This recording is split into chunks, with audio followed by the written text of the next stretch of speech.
Maupay nga kulop mga kawaray. Giraw ito yung panahon na liwat. Kita naman niyo. Hindi rin kami makakadun yan sa dagat kay maraot naman ng panahon. Ayun kanina may mga huli tayong isda na niluto ni mama na sinabawan. So ito yung mga pagkain natin ngayon. Ayan. And then syempre hindi mawawaraan na tumasag. Di kan may yung bagulan diyan. Yan bagulan. Kinuha talat din. Hindi nga sahang. Yan luto. Di ka na nato yung rasak mga nisad sito ng view mga waray. Ngayon kain tayo. Ito yung ganito.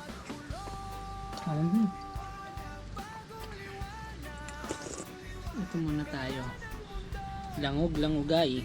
Tawag sa atin dito. Nakalimutan ko anong pangalan na ito. Sarap lang papakin na ito.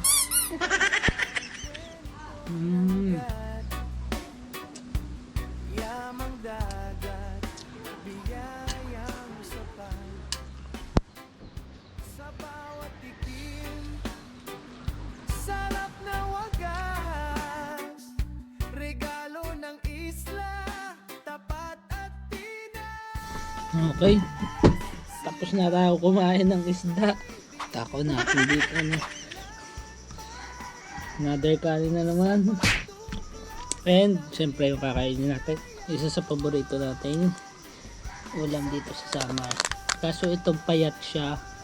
Ay payat nga. Medyo payat lang talaga siya.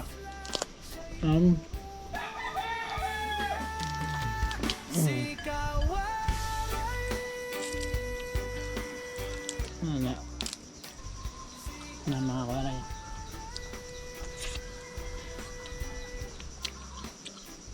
Ito another malaman na naman mga kawaray.